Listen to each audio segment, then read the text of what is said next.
반갑습니다. 다들 한 주간도 잘 지내셨나요? 네. 다행이네요. 시험 잘 봤나 보네. 그래서 이렇게 좋은 긍정적인 답변 들을 수 있게 해주셔서 너무 고마워요. 자, 어느덧 이제 수련회가 일주일 앞으로 다가왔습니다. 또 마침 제가 알기로 대부분 리딩 브레이크 다음 주에 시작하죠. 수련회 시작과 동시에 리딩 브레이크도 시작하는 것으로 아는데 좋은 휴식 기간을 앞두고 급하고 또 중요한 일들 여러분 있다면 다 잘 마감할 수 있기를 바랍니다. 그래서 정말 편안한 마음으로 또 기대하는 마음으로 또 기도하는 마음으로 이번 수련회에 모두가 다 함께 즐겁게 기쁨으로 참여할 수 있기를 소망합니다. 자, 여러분, 우리가 기도할 때 가장 중요한 것이 있다면 무엇일까요? 우리가 기도를 너무 어렵게 생각할 필요가 없어요. 만약 우리가 기도를 어떻게 해야 될지 잘 모르겠다 하면 먼저 주님께서 가르쳐 주신 기도, 그렇죠? 여러분 다 외우고 있잖아요. 주일학교 때부터 외우고 있는 이 주기도를, 주의 기도를 우리가 깊이 생각하고 묵상하면서 기도를 하면 됩니다. 거기서부터 우리가 시작하면 돼요. 여러분, 주기도문, 여기서 앞에 중간에 기도를 빠지면 뭐가 되죠? 중간에 주기도문에서 기도가 빠지면 뭐가 돼요? 주문이 됩니다. 주문. 여러분, 우리의 기도가 의미 없고 또 우리 마음도 담기지 않는 주문처럼 블라블라처럼 드리는 기도가 되어서는 안 되겠죠? 그래서 우리는 주님께서 가르쳐 주신 이 주의 기도를 할 때도 한 소절 한 소절을 사실 충분히 묵상하면서 최고의 기도인데 어쩌면 우리가 너무 익숙해서 주문처럼 이 기도를 드리고 있는지도 모르겠어요. 주님께서 유일하게 가르쳐 주신 최고의 기도잖아요. 주의 기도. 근데 외우고 주문처럼 외우고 있는지 아닌지 어쩌면 우리 스스로가 되짚어 봐야 하는 것이죠. 충분히 주의 기도를 우리가 묵상하면서 기도 드릴 수 있어야죠. 자, 이 주의 기도에서 주기도문에서 가장 중요한 단어가 무엇일까요? 여러분, 중요는 성경에서 중요도는 빈도수에서 우리가 찾아볼 수가 있어요. 어떠한 특정한 단어가 반복해서 나올 때 그게 중요하게 되는 거예요. 그래서 주님께서도 정말 중요한 걸 얘기하실 때는 아멘, 아멘. 그게 우리말로는 번역을 진실로 진실로. 예수님께서 뭔가를 강조하고 싶을 때는 꼭 이 말씀 하셨어요. 아멘, 아멘. 그러면 뭔가를 이어서 하셨거든요. 진실로 진실로 너에게 이르노니. 그게 그 말이에요. 그만큼 강조하시는 거죠. 두 번 강조하셨지. 그럼 우리 주의 기도에서 강조된 단어 뭘까? 넘겨주세요. 여러 번 나온 것 우리라는 단어입니다. 우리. 절대 잊어서는 안 되는 단어예요. 함께 울고 함께 웃고 우리. 지금도 우리가 보였죠. 여러분, 왜 이게 중요할까요? 사실 많은 교회들이 이 우리라는 단어가 정말 중요해서 특히 한국을 대표하는 이찬수 목사님 교회, 분당, 우리 교회. 그렇잖아요. 분당에 있는 교회니까 그냥 분당 교회라고 싶던 따르죠. 왜 우리 교회라고? 김영재 목사님, 여자 목사님, 목회 잘하시는 그분들 교회, 그분이 목회하시는 교회 이름도 뭔지 알아요? 우리들 교회예요. 우리들 교회. 자, 왜 이렇게 자신들의 교회 이름을 우리라는 이름을 넣었을까요? 우리만이 가지고 있는 어떤 특색 있는, 개성 있는 교회를 만들어보자. 뭐 그런 차원에서 목적이 있어서 우리를 넣었을까요? 아니에요. 이 우리라는 말이 가지고 있는 굉장히 깊은 또 우리가 반드시 숙고해야 될 신앙적 의미가 담겨 있기 때문입니다. 우리가 이를 이해하고 또 수용하고 또 넓혀 나가는 것이 곧 하나님께서 명하신 하나님의 나라를 우리 가운데 이루고 또 하나님의 뜻을 이루어드리는 것이기 때문이에요. 그래서 우리가 주기도문을 통해서 가장 먼저 심도 있게 묵상해야 되는 게 바로 이 우리라는 개념이에요. 주님 말씀하셨죠? 너희가 내 이름으로 두세 사람이 내 이름으로 모인 곳에 함께 하겠다. 그렇죠. 두세 사람이 모인 곳인데 우리가 형성이 되는 거예요. 혼자 있을 때가 아니고 두세 사람이 모일 때. 하나님의 나라가 너희 가운데 있느니라. 네 안에 아니고 너희 가운데 있다고 했어요. 복수를 사용하셨어요. 모임 가운데 너희 가운데 하나님의 나라가 있다 라고 말씀하셨죠. 자, 주기도 이거 자꾸 저희 끊기네. 우리 주의 기도에서는 이 우리라는 개념이 어떻게 나타나는지 함께 차근차근 살펴보겠습니다. 반복적으로 나오니까 하늘에 계신 우리 아버지요. 그렇죠? 하나님은 우리 아버지가 되신다고 고백하면서 시작을 해요. 주의 기도가. 이게 무슨 말이죠? 한 번 더 생각을 해봐요. 하나님은 나만의 아버지가 아니구나. 우리 모두의 아버지가 되시는구나 라는 걸 우리가 분명하게 알아야 되는 거죠. 그 우리의 아버지가 하늘에 계신 분이라고 표현하고 있습니다. 여러분 당연한 말 같지만 여기서 하늘은 하나님의 나라를 뜻하는 말이죠. 저 높고 찬란한 영광 중에 저 높고 높은 곳에 계신 그 하나님, 그 하나님이 우리 모두의 아버지가 되십니다. 여기서 하늘에 계시는 말에는 두 가지 큰 의미가 있어요. 첫째로는 전능하신 분, 그리고 전지하신 분, 영어로 Almighty and All-Knowing.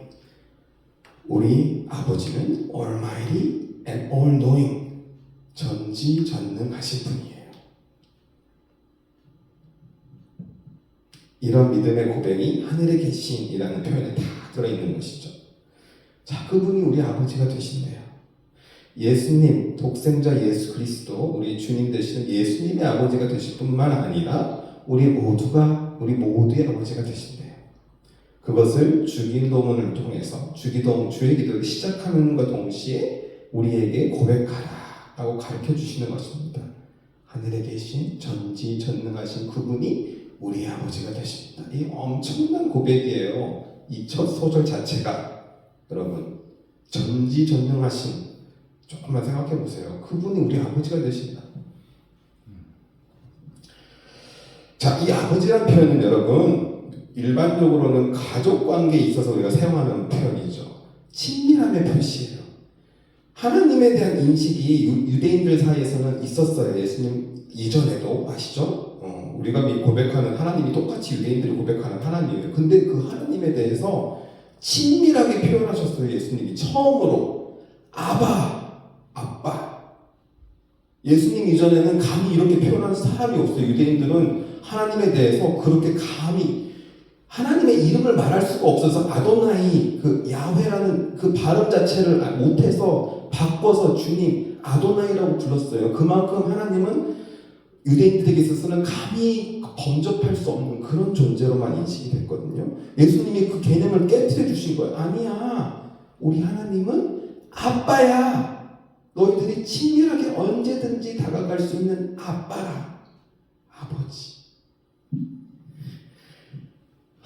우리가 이 관계를 정말로 잘 헤아리고 이해를 해야 됩니다. 하나님이 우리 모두의 아빠가 되어주신다는 말은 정말 친밀함의 표현이기도 하지만 또 한편으로는 이 아빠가, 이 아버지가 나뿐만이 아니라 다른 누군가의 아빠도 될 수 있겠구나.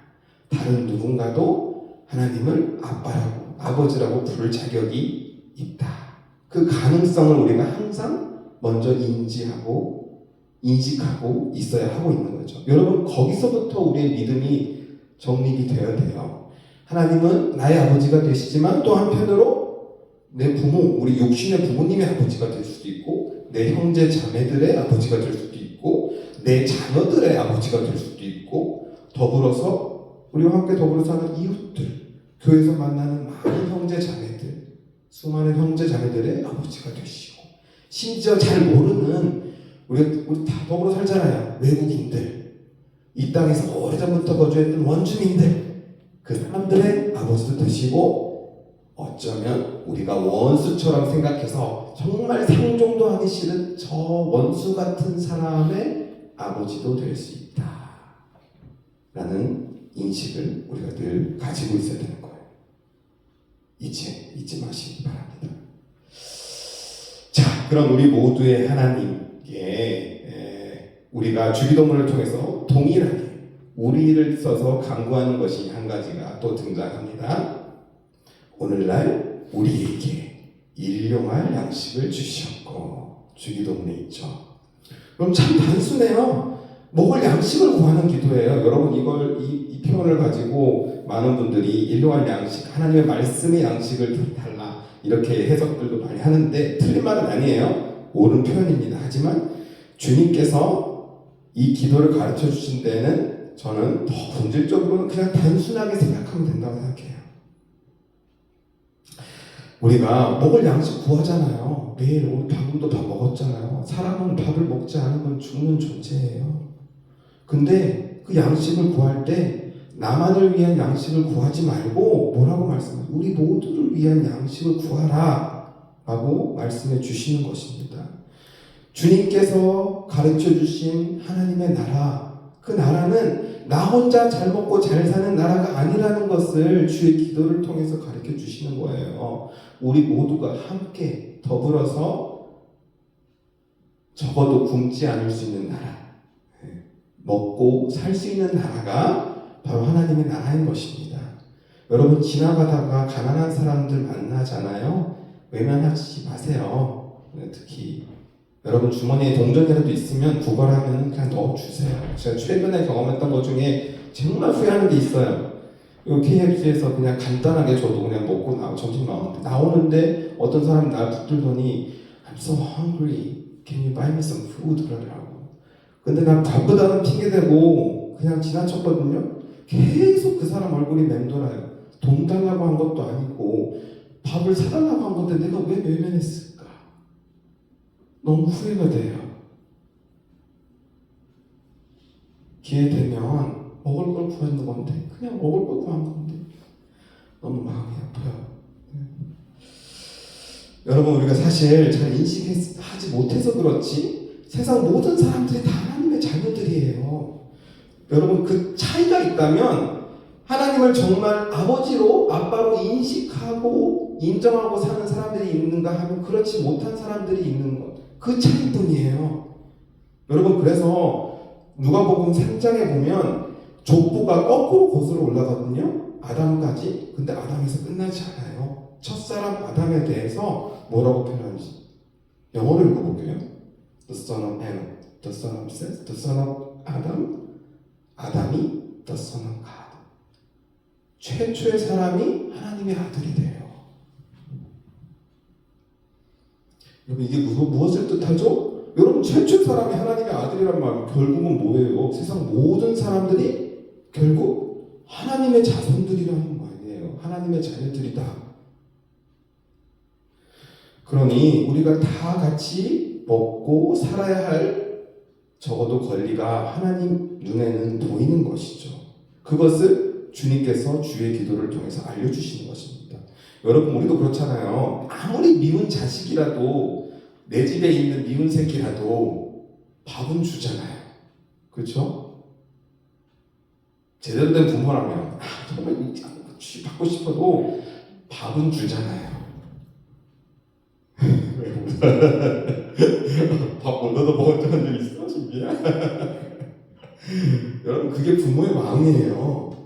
하나님께서 말씀하시죠. 저 악인들에게도 나는 햇빛을 준다. 똑같이.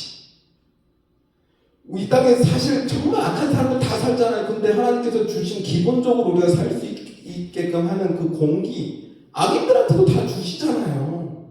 그게 아비의 마음이에요. 우리가 기본적으로 세상을 살아갈 수 있게 필요한 가장 기본적인 조건은 다 동일하게 주신다는 것입니다. 우리가 이 땅에 벌거벗고 굶주리는 사람들 이유 불문하고 무조건적으로 우리가 도울 수 있으면 도와야 되는 이유가 여기 있습니다. 그들 또한 주님께서 주의 기도를 통해서 가르쳐 주신 하나님의 자녀들 곧 우리라는 그 범주 안에 들어가는 사람들이기 때문이에요. 주님께서 주기도를 통해서 강조하신 우리 그 안에 이 사람들이 다 들어가 있다는 거예요. 여러분 참 안타깝게도 그런데 우리는 주님처럼 세상 모든 사람을 다 품을 수 있는 그릇들은 못 돼요.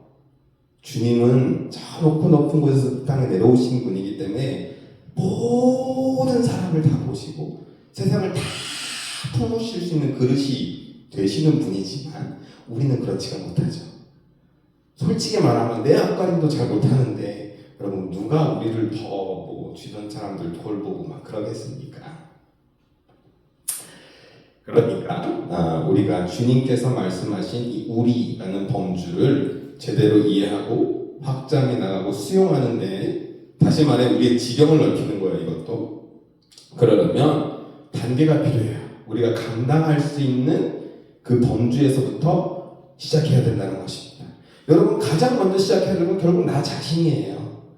바로 내가 하나님의 넘겨주세요. 내가 바로 하나님의 보배다. 하나님께 나를 존귀하게 여기시는 자녀다.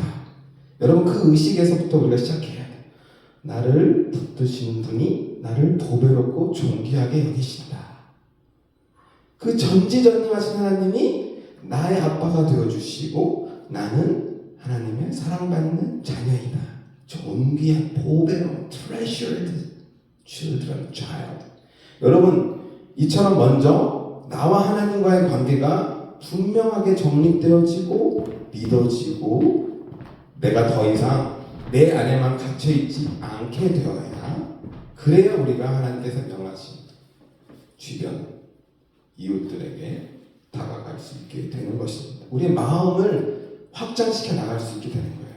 하나님이 나를 사랑하시는 만큼 하나님께서는 저 사람도 사랑하시는구나. 이들과 함께 주님이 명하신 아름다운 공동체 하나님의 나라를 만들어 가라고 명하시는구나.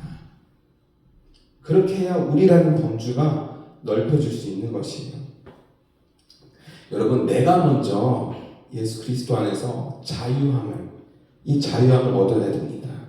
더 이상 웅크려 있지 마시길 바랍니다. 여러분 한 사람 한 사람을 향한 하나님의 사랑 의심하지 마시길 바랍니다. 그 사람을 의심하면 우리가 아무것도 할 수 없어요. 거기서부터 꽉 막히게 돼요. 여러분을 향한 하나님의 마음 의심하지도 마시고 그로 말미암아 하나님을 아프게 하시기도 실망시키지도 마세요. 하나님은 사랑하세요. 정말로 여러분 한 사람 한 사람을 존귀하게 여기시고 보배처럼 여기십니다. 하나님 우리 모두를 그렇게 사랑하십니다.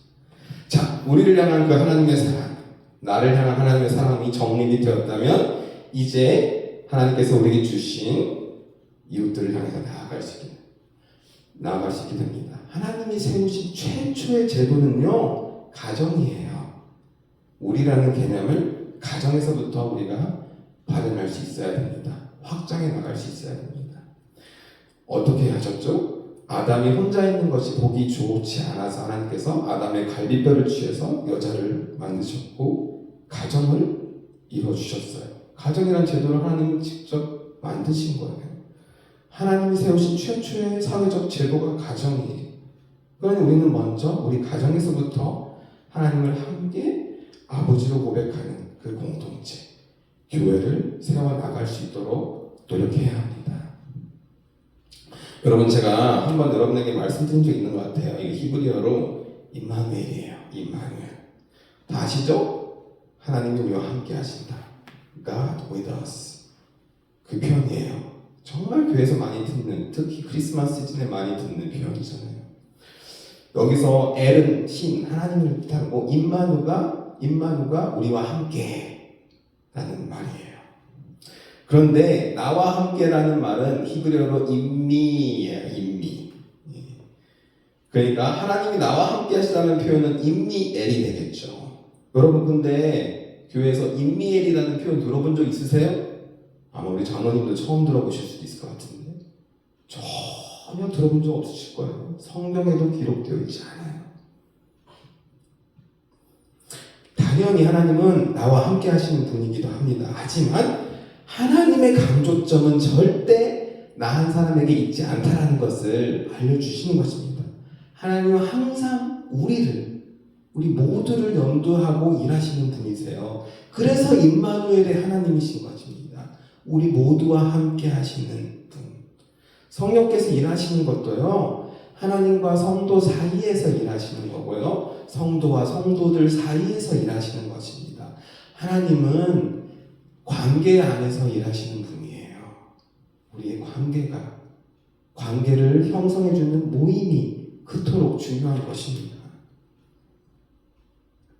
그래서 가장 기초적인 단위의 관계가 형성이 되는 가정이 중요합니다. 또 교회도 관계 형성이 이루어지는 교회가 중요한 이유가 여기 있는 거죠. 여러분 둘 다 정말 중요한 기초적인 신앙 공동체가 됩니다. 그렇다면 이 둘 중에 무엇을 더 우선시해야 될까? 여러분 정말 오래전부터 많은 목사님들도 연구도 하고 또 주장도 하는 부분이에요. 가정이 먼저냐 교회가 먼저냐, 교회가 먼저냐 가정이 먼저냐. 많은 목사님들도 얘기해 오셨고 저도 나름 많은 고민을 해왔는데 지금은 조금 저의 생각이 한쪽으로 기울어졌습니다. 가정이 먼저다. 저의 생각은 가정이 먼저다 라고 저는 생각합니다. 왜냐하면 우리가 생각하는 우리도 지금 사실 제도적 측면의 교회로 지금 모이고 있거든요. 이 제도적 측면의 교회는 훨씬 후대에 생겨난 거기 때문이에요. 그리고 교회는 건물을 뜻하는 게 아니거든요.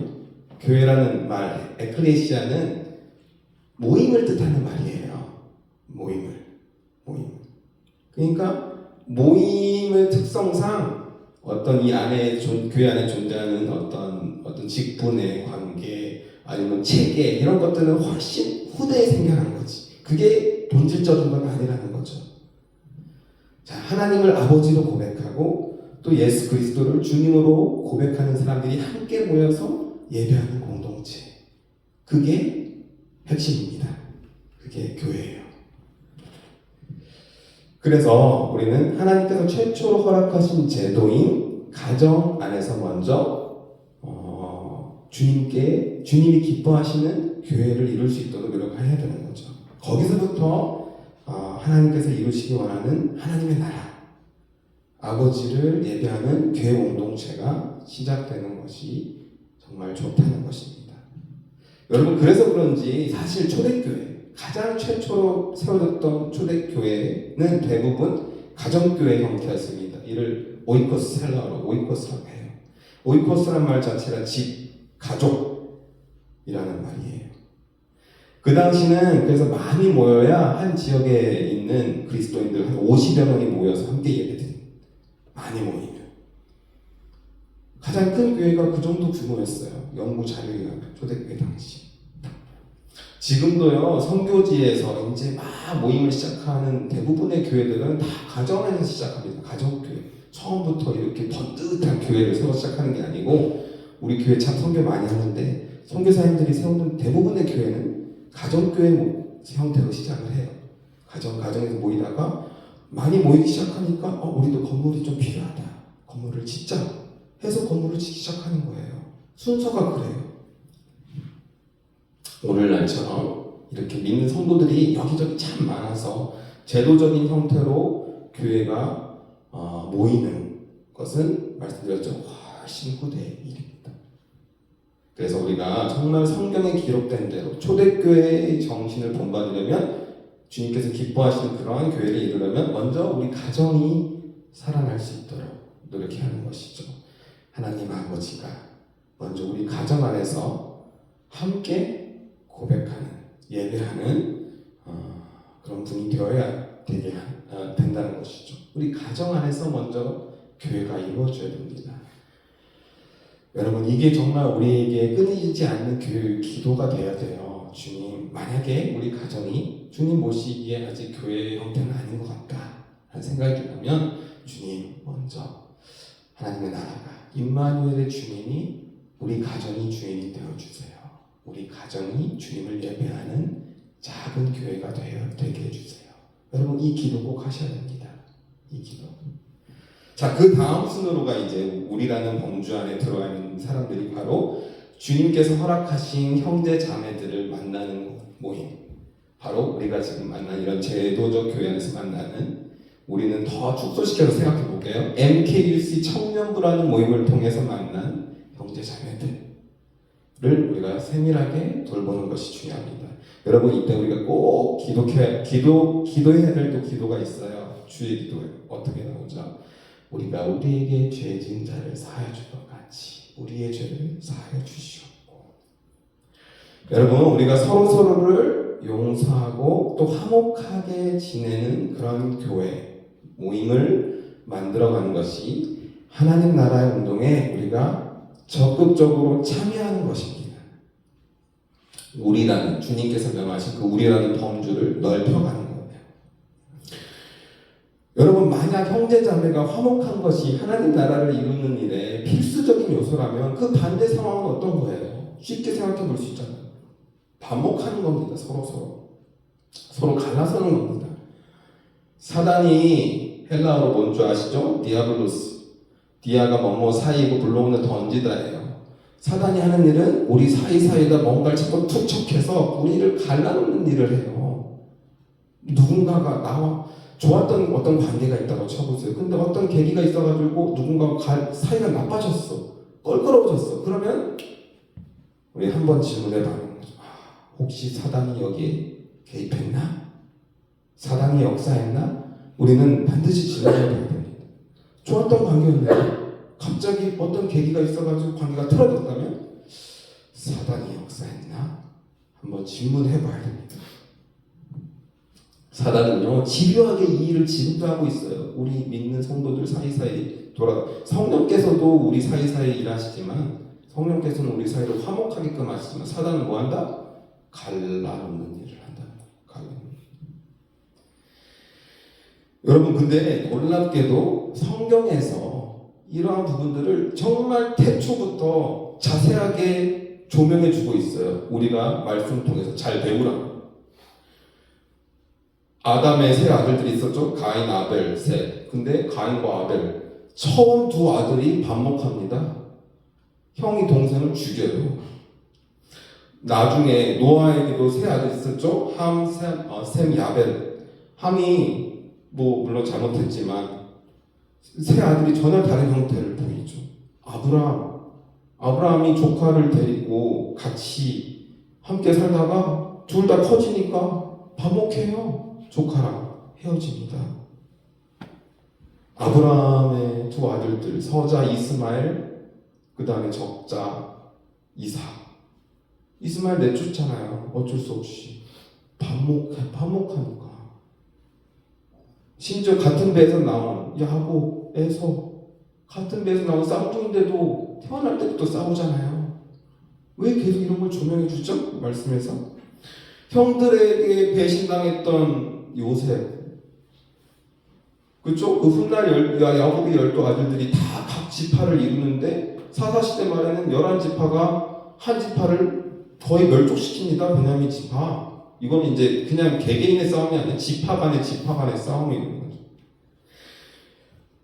하나님 앞에 그토록 신실하게 살았던 다윗은 하나님 앞에 정말 신실하게 살았어요. 죄도 짓고 그랬어도 다윗 한 사람만 보면. 근데 그가 지은 잘못으로 말하면 결과적으로 자녀들이 왕자의 난을 일으켜요. 정말 처절하게 죽입니다. 서로가 왕자들이. 얼마나 안타까워요.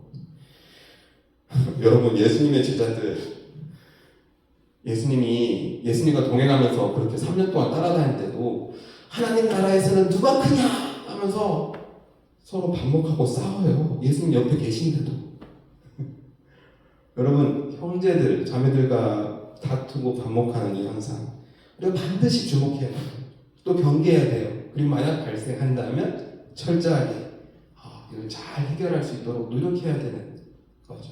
하나님 나라를 이루려면 우리 가정 안에서는 물론이고 교회 안에서도 우리가 한 믿음, 한 주님을 함께 모시고 예배하는 그러한 교회 공동체를 이루도록 노력해야 되는 것입니다. 만약에 우리 안에 반목하는 마음이 있다면 어떻게 잘 해결해야 되나 주님께서 가르쳐주신 방법이 있어요. 아까 읽었죠? 우리가 우리에게 죄 지은 자를 용서해 주는 것입니다. 여러분 우리는 정말로 적극적으로 용서를 실천하도록 노력해야 돼요. 우리는 흔히 이렇게 생각하죠. 저 사람이 분명 잘못했으니까, 나한테 상처를 줬으니까 먼저 사과해주면 용서할게. 우리 마음 기저에 이런 게 깔려 있거든요. 그런데 여러분, 주기도문을, 주의 기도를 자세히 한번 보세요. 주의 기도에 사과를 하면, 용서를 구하면 용서하라라는 그런 구절이 있나요? 없어요. 주님께서는 상대방이 자신의 잘못을 알고 그래서 용서를 구하던, 그렇지 않던 그냥 무조건적으로 용서해라, 그렇게 말씀하십니다. 그런데 한번 생각해 보세요. 하나님과 우리 관계에 대해서도 여러분, 하나님께서 우리가 우리의 죄를 다 일일이 알고, 그래서 낱낱이 하나님, 저 죄인이에요, 나 이 죄 졌고 이 죄 졌고 이 죄 졌고 이래서 하나님 용서해 주세요, 그렇게 막 낱낱이 고하니까 우리 용서해 주셨나요? 아니에요. 우리는요, 우리 자신의 죄도 사실 잘 발견 못해요. 우리가 어떤 죄를 지고 사는지 우리 스스로도 의식하지 못해요. 다 아시는데 그냥 용서해 주셨어요. 십자가에서 우리 모든 죄를 다 담당하고 죽으셨어요. 그래서 주님께서도 주의 기도를 가르쳐 주시면서 이렇게 강조하시는 거예요. 용서해줘라. 용서해줘라. 그들이 용서를 구하든 구하지 않던 용서해줘라. 한 번 더 강조하시는 거죠. 너희가 사람의 잘못을 용서하면 너희 하늘 아버지께서도 너희 잘못을 용서하시려니와 내가 사람의 잘못을 용서하지 아니하면 너희 아버지께서도 너희 잘못을 용서하지 아니하시리라. 여기도 마찬가지죠. 용서를 구하면 용서하라고 하는데 아니에요. 용서를 구하지 않아도 그냥 용서하래요.